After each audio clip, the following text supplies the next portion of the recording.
We welcome this investment in the UK space sector. The global space economy, currently valued at around £160 billion, is estimated to go to £400 billion by 2030, and the UK should be leading the way. But why is it taking the Minister so long to come to the House with this? An announcement briefed to the press 3 days ago. I hope the Minister does not see the sector as merely a means to positive headlines for a beleaguered government. Now, I have characterised government policy in this area as lost in space. Whilst this announcement is a step forward, it certainly does not mean it's coming home. The Minister is right to talk about the inspirational nature of space and its down-to-earth economic benefits. At this morning's Foundation for Science and Technology Roundtable, which I attended, NASA's chief technologist was able to set out the spin-offs from their programme, and I look forward to a UK minister being able to do the same.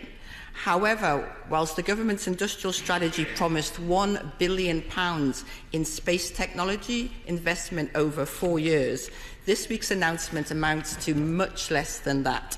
So I ask the Minister, when will the government announce the release of further funds for space, and will this be impacted by the £5 billion cost of his Galileo replacement?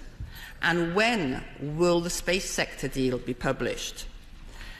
The thriving industry that we all want to see requires a strong regulatory framework and engagement with industry, and yet the Space Industry Act published earlier this year was but a skeleton.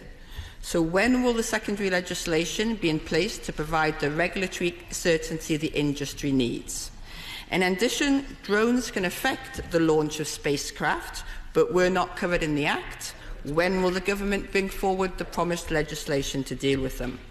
Now, Mr. Speaker, as Lord Heseltine made clear in his response to the industrial strategy published by the government, the European Space Agency is a great example of proactive industrial intervention by a British government at European level.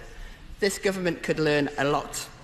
4/5 of government investment in space is made through the agency, but the government's chaotic Brexit is endangering public and private investment, with Airbus announcing in April that it would relocate work on a €200 million ESA contract from Portsmouth to the continent. So what steps is the Minister taking to ensure the UK continues to play a leading role in the ESA post-Brexit? And how will we maintain space sector supply chains and the exchange of space scientists and engineers on which they depend? So, Mr. Speaker, the proposed Sutherland spaceport will be the northmost operational spaceport in the world. And as a Newcastle MP, I am all for going north. But, Mr. Speaker, spaceports are overwhelmingly sited near the equator, where the Earth's rotational speed is highest, allowing rockets to harness an additional natural boost.